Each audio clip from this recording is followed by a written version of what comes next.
Good day, good day. 2 sets have already come out so far this year. 1 set is coming out later this month, and then there's 4 other sets coming out for a total of 7. I made a prediction on the record, you can go back and watch my videos, about Teenage Mutant Ninja Turtles. I made a prediction a month before it came out that it would be flat, that prices would be stagnant in the collector booster boxes, mostly what I'm talking about. And I'm going to do a live check for what it's doing right now, but at least on release time, it was true. It was around that $400 mark, which is what it was before, and what it still was. And hey, look at that. It's gone up to $450. And that wasn't really what I expected, to be honest. I thought it would still be flat. And so I got my prediction, my specific prediction right, but you know, now it's drifting away from my prediction, which is that it's doing better than I thought it would. We'll see where it goes. But there's another prediction that I made, a prediction about the next set, which was Secrets of Strixhaven. Secrets of Strixhaven, which let's check out those boxes. I made a prediction about the collector booster that it would be a nice, clean $450 plus on release date, because at the time of the recording, it was going for under $400. Oh, geez. Where are these collector booster boxes? Secrets of Collector Booster Display Case Display.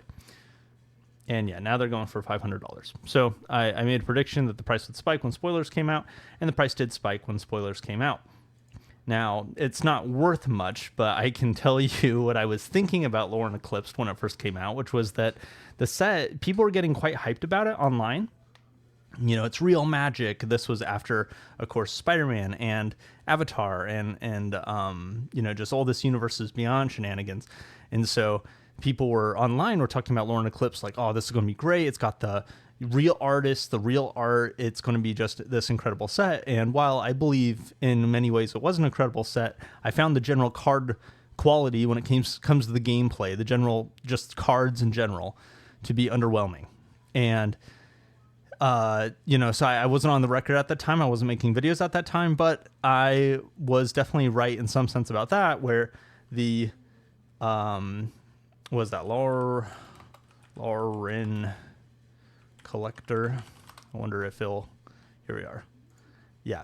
And so these box prices have been, you know, growing in the past month, but they have declined since release. Release was the hottest they were, and now they're just kind of going down. So, excuse me, holy crap. So 3 for 3, 2 on the record. And Secrets of Strixhaven could still be wrong, by the way. It could still crash. There are some, I've seen some opinions out there where they say it's going to crash. So it could still be wrong. But in theory, you know, if you're rounding up for my sake and you're giving me all the benefit of the doubt, I have been right 3 for 3 sets so far this year. I don't have a lot to gain. I don't think. I don't know. I guess the street cred would be incredible if I was just like right all the time. I don't think I'm going to be right all the time. That's actually, you know, just pause.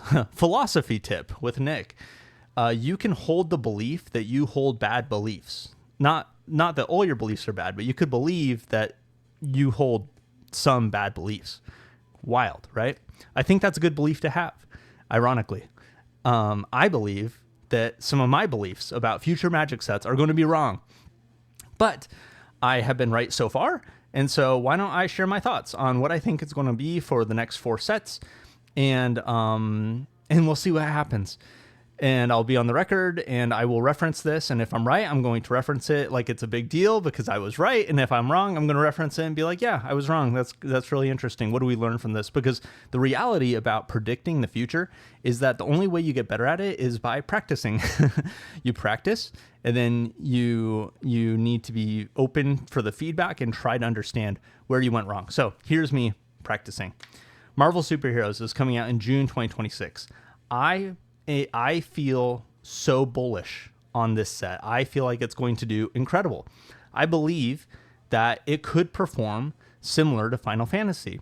But Nick, Spider-Man didn't perform very well. Yes, Spider-Man didn't perform very well. There's a couple issues with Spider-Man. One is that the set just the number of cards in the set. You know, this is kind of the kitchen table TCG theory for why certain sets do well and others don't do as well, which is the set size. Is it a big set? Is it a small set? Spider-Man was a small set. Marvel Superheroes is going to be a big set. I think it was 300 plus cards, similar to Final Fantasy, similar to Modern Horizons 3, similar to every other summer set that comes out. That's kind of a major release. It's like this big, meant to be this kind of, yeah, I guess just major release. Already said it. So it's a big set. Spider-Man was a small set. Also, we've had some cards spoiled. I don't have them here in front of us. In fact, I don't have anything to show, so I'll just show my face. There's been spoiled cards that are already interesting. There's the kind of Quicksilver with haste and you know, I don't know all these cards off the top of my head, but you can see the internet sentiment, which is that people are excited. People are interested in these cards. The other thing too that Spider-Man hit on, but they didn't quite execute right, is the collectability of comic trading cards. I mean, that is just like, comic books get graded just like trading cards do. You know, there's a lot of synergy, collector synergy, between how people think and treat comic books and how people think and treat trading cards, where they represent a character, a history. It's like, yes, you can play with the card. Yes, you can read the comic book, but they're also collector pieces. I just feel in my heart of hearts that Marvel Superheroes is going to be a killer set. And I think my prediction is that it's going to perform similar to Final Fantasy. I believe that whatever the price, I'm not sure exactly what the box price will come out as. I would guess around $400, but it could be higher. I'm guessing that the pre-orders are going to be around $400 a box, and that, you know, the people selling them will be firm on that. And I believe that the box price will something like double after release. I think they'll go from $400 to $800. You know, you're glad you tuned in today. These aren't any mosey-posy predictions. It could go one of two ways. It could go up or it could go down. No, I'm giving you numbers.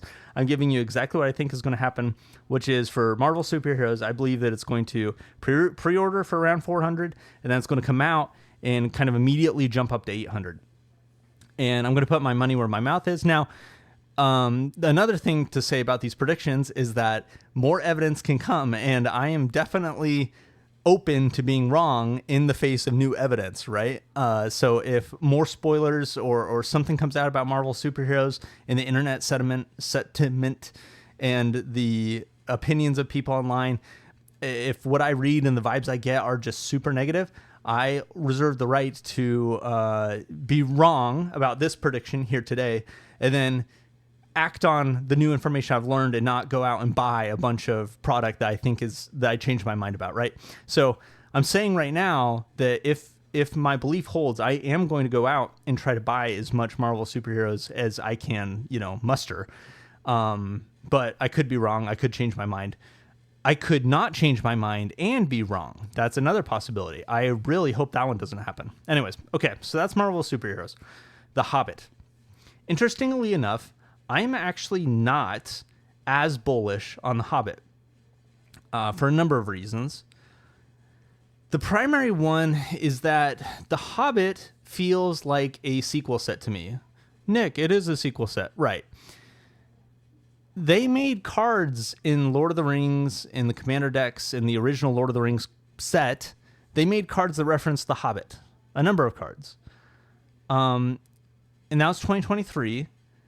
And I believe that Mark Rosewater has talked about how there's like a 3-year delay between kind of ideation and publishing. And so they could have, once Lord of the Rings was the most successful Magic set ever at that point, I think, maybe besides Modern Horizons 2, that could have been when they were like, okay, we need to make The Hobbit. But I don't think Lord of the Rings, so this is my theory. Lord of the Rings was not made with the intention that there would be a sequel. It was made with the intention of being a one and done. It was so successful that they're now coming out with a sequel. You know what I should do? I should look up MTG The Hobbit set size. See if that's been released. Set size. Is expected to have a smaller card count than typical large sets. Yeah. The way this reads, to me, it's not great. I think the boxes will pre-order for more, like 500, especially coming off of Marvel Superheroes. There's going to be that kind of similar effect as after Final Fantasy, where everyone was freaking out about Spider-Man collector booster boxes, but they weren't freaking out about the in-universe stuff, interestingly enough, the Edge of Eternities. But anyways, people were freaking out about Spider-Man booster boxes, another Universes Beyond. These are going to go to the moon. I think people will feel the same about the Hobbit. I think it'll be pre-ordering for $500, maybe $600. But I think by release, it's going to be 400, 300, which that's a pretty big range. But the idea here is that it's going to pre-order for, like, if I had to commit to a number, it's going to pre-order to around 500. And then when actual release comes, it's going to be below 400. Like, I guess literally the 300, 400, like 350. I think that's where it's going to land for a hot minute because it is a sequel set. And it's a small sequel set. I just don't think it's going to knock it out of the park. I don't think it's going to do a great job. Yes, they can do special guest cards or the list or whatever and include the One Ring and other, Orcish Bowmasters. They could throw in everything good. And I think they need to. And so I could be wrong, but I don't think they're going to. I don't think they're going to throw in everything good. I think The Hobbit's going to come out and people will be underwhelmed. And that is my official prediction for The Hobbit. Reality Fracture. I'm kind of bullish on Reality Fracture, but this one, honestly, the last two sets of the year, Reality Fracture and Star Trek, I'm the least passionate about. Passionate's not the right word. I'm the least confident about. Reality Fracture is the last in-universe set of the year. I think, this is my official view. I think Reality Fracture is going to do good. I think it's going to be kind of like Edge of Eternities. I think it's going to be surprising how good it is. A lot of people thought Edge of Eternities was going to be the worst set of 2025, myself included, and then they were wrong. They were wrong. Well, maybe not. Well, I don't know. Yeah, I think a lot of people did think it was going to be worse than Aether Drift. That was in 2025, right? But I don't know. I'm not confident, but this is what my official prediction for Reality Fracture is. I think the collector booster boxes for Reality Fracture will pre-order around 300, and I believe that after release they might go up to 400. But I believe that they're going to be sought after.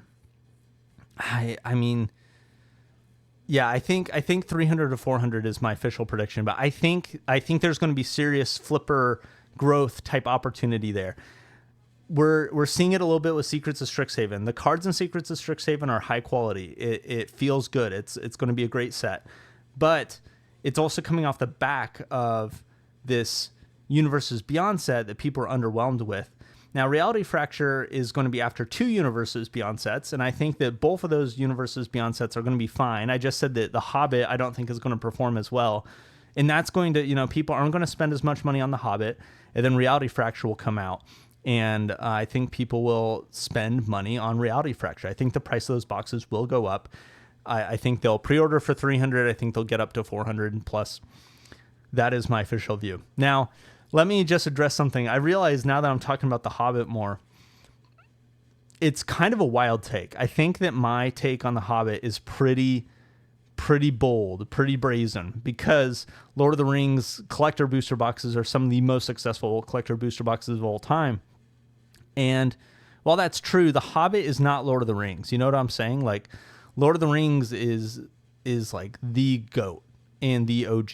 Just the movies, the characters, everything. And The Hobbit just doesn't hold a candle to that. So anyways, I'm just doubling down that I don't think The Hobbit is going to be able to recreate the Lord of the Rings super special chocolatey fudge coated perfection that it did in Magic Markets. Right. Reality Fracture I think will be good. It's not going to blow things out of the park like I think Marvel Superheroes will, but it's going to be good. And then we get to Star Trek. Star Trek is the one I'm the least confident about. I don't really have a thesis for, well, I do have a, okay, fine. I have a thesis for Star Trek, but it's a little, I don't know. It's a little weird. So Star Trek is going to be, I believe Star Trek is going to be successful. And the way I see Star Trek is it is going to be the kind of spike that comes after the set. Like, this is volleyball references. This is a double setup for Star Trek that came from second Edge of Eternities, but then first is Doctor Who. Doctor Who leaned into aliens and robots and just like all these archetypes or all these creature types that were interesting and kind of built up, insect aliens and different, realms and whatever in Doctor Who. And then, and planets weren't a thing yet, but then at Edge of Eternities, you officially get planets, you officially get spacecraft, you also get aliens and things like that. Man, Edge of Eternities was so good. So then Star Trek is going to come out, and Star Trek is going to have planets, and it's going to have aliens, and it's going to have spacecraft, and those things are going to synergize well with these previous sets, these previously beloved sets. And so while I don't know anything about it, I think it will perform well. I think it was similar to Reality Fracture. I guess that my safe take is that boxes will pre-order. I think Star Trek will pre-order for around 300 and then sell, honestly, for like 400 or 500. I think that the cards are going to be sought after. I think that there is a collector base, even though I don't know that much about it. Like I said, the Star Trek take is the one I'm the least confident in out of all these, but it'll be interesting. So just a recap. I predicted the Lorne Eclipsed, not on the record, but off the record, I predicted the Lorne Eclipsed would have kind of a stable but not growing, not declining booster box price. And that has been relatively true. It has dipped down, and now it's kind of coming back up.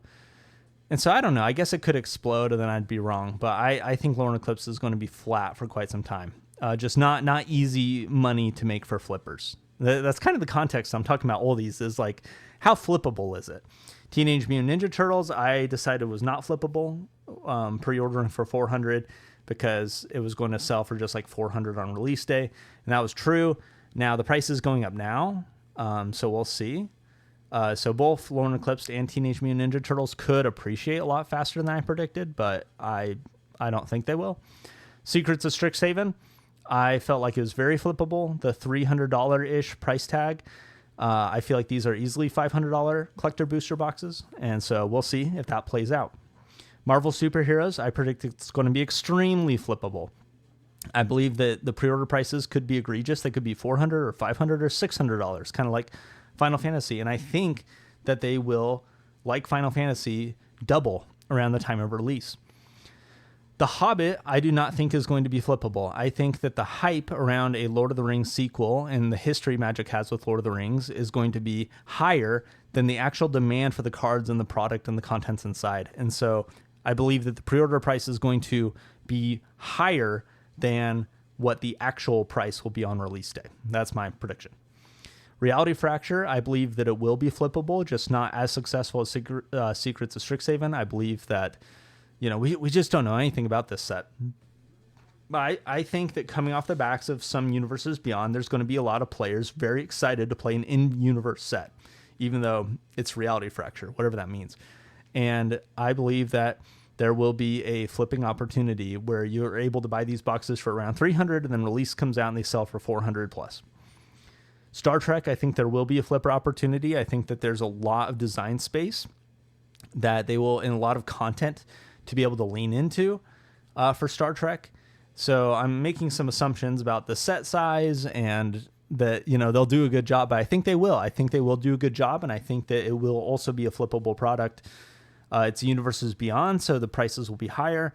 I imagine you'll be able to pre-order around 300-400, well, probably closer to 400, but I believe that those boxes will go up. But, to like maybe 500. I'm probably changing my numbers. We just know so little about Star Trek. And like I said, it's the one I'm the least confident on, as we are so far out. And my thesis for it being that the creature types, the spacecraft, the planets, all these things should set up for a successful Star Trek release, but we'll see. Anyways, thanks for watching. Let me know your thoughts in the comment section below, and please subscribe if you haven't subscribed. By the way, tonight, if you're watching when the day this video comes out, I'm doing a live stream from 8:30 to 9:30 Eastern Daylight Time, or whatever time zone Eastern Time is in. I live in Virginia in the United States. So anyways, thanks for watching, and yeah, let me know how you think I'm wrong. We'll see you.